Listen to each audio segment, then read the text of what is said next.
Hi అండి. ఈరోజు తోటకూర తీసుకున్నాం వస్తే ఒలిచాను అంత వేస్ట్ వచ్చింది. సంగటి చేసుకోవాలని ఈ తోటకూర తాలింపు చేస్తానండి. బాగుంది ఫ్రెష్గా ఆకు. తోటకూర చేసుకొని తాలింపు సంగటి చేసుకున్నాము. మామిడికాయ వేసి నలుపుకున్నాం. ఈరోజంతా చూపిస్తానండి.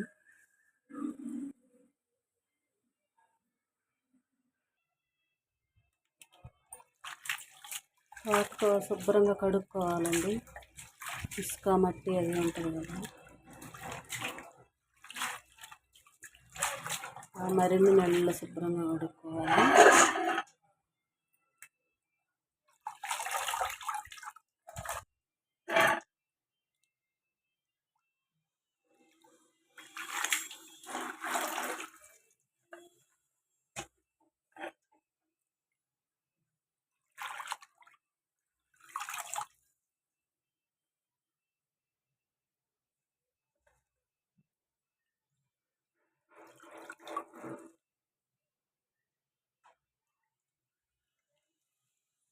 బాగుంది ఆకు లేతగా. ఇట్లా శుభ్రంగా వాష్ చేసుకొని కొంచెంసేపు పెట్టుకుంటే నీళ్ళన్నీ పోతాయని ఇక్కడ పెట్టానండి శుభ్రంగా.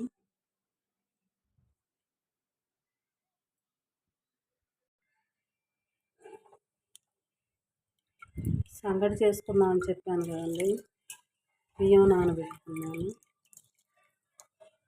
కొంతసేపు నానితే బాగుంటుంది. బియ్యం ఎసురు పోసి పెట్టుకుంటే ఒక గంట బియ్యం నానితే సంగటి మెత్తగా బాగుంటుంది. అండి, తోటకూర తాలింపు పెట్టుకున్నాను.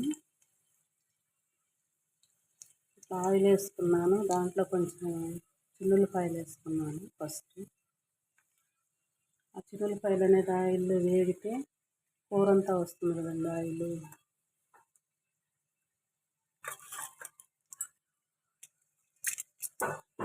పచ్చనపప్పు, మినప్పప్పు, ఆవాలు, జీలకర్ర,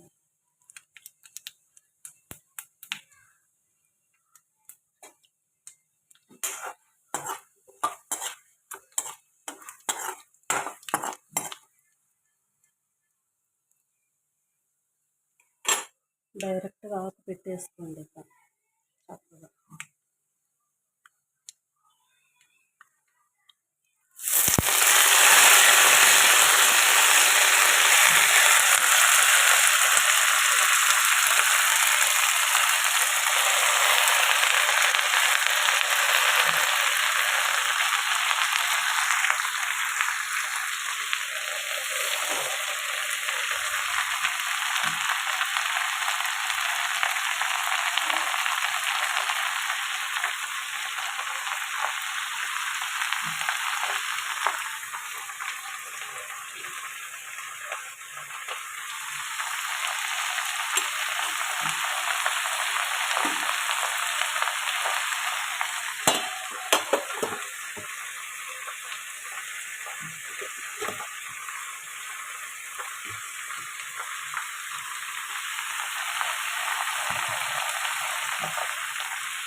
ఒకసారి కలుపుకొని ఇట్లా మూత పెట్టుకుంటే మగ్గుతుందని మూత పెట్టానండి. హాఫ్ బాయిల్ అయ్యిందండి ఆకుకూర. బాగా మగ్గిపోయింది చూడండి. ఇంత ఎత్తుగా పెట్టాను, బాగా మగ్గిపోయింది చక్కగా. కొంచెం లేట్ అండి, అయితే మంచిగా ఉంటుంది. ఈ పక్కేమో పెట్టేసుకున్నానండి సంగటికి. నిదానంగా మెత్తగా ఉడకాలి కాబట్టి పెట్టేసుకున్నాను.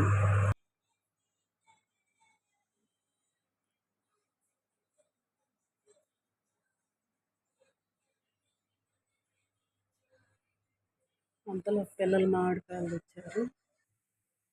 కొంచెం సాల్ట్ వేసుకోండి లాస్ట్లో. ఫస్ట్ వేస్తే కొంచెం అదే నీరు నీరుగా అయిపోద్ది.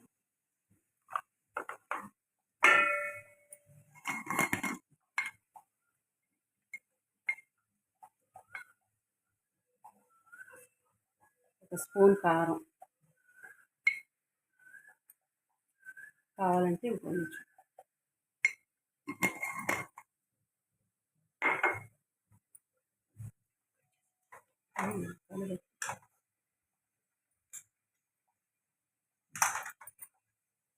వేసుకొని బాగా కలుపుకోండి.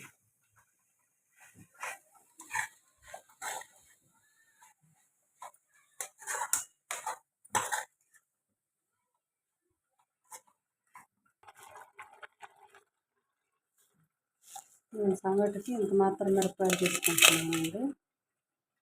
మిరపకాయలు వేయించుకోవాలి. దాంట్లో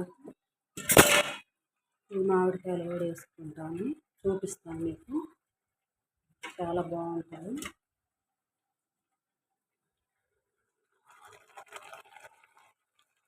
అవుతుందండి రైస్ మెత్తగా అవ్వాలి, అప్పుడు రాగి పిండి వేసుకుంటాను. ఆయిల్ లేకుండా సిమ్లో పెట్టుకొని ఇట్లా కాల్చే పద్ధతి అండి ఇది. అంటే ఇప్పుడు బొగ్గుల మీద కాల్చలేం కాబట్టి గ్యాస్ మీద కొంచెం నిదానంగా అంటే కాల్చిన ఫ్లేవర్ వస్తుంది. కొంచెం సిమ్లో పెట్టుకొని వేయించుకుంటూ ఉండాలి.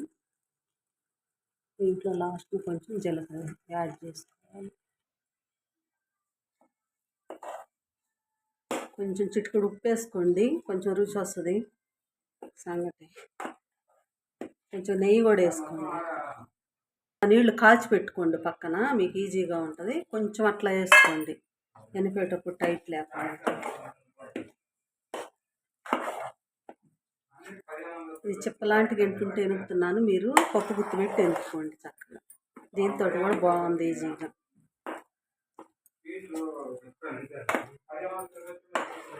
చూడండి నేను చక్కగా వచ్చింది.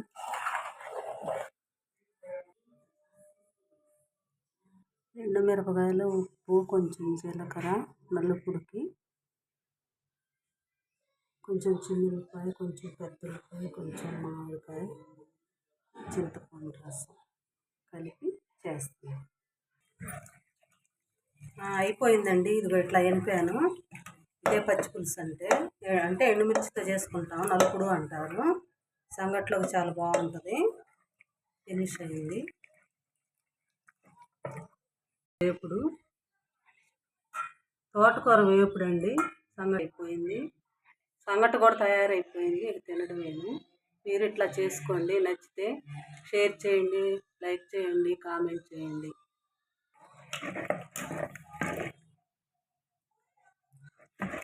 భారతి బొల్లిపల్లి సబ్స్క్రైబ్ కూడా చేసుకోండి.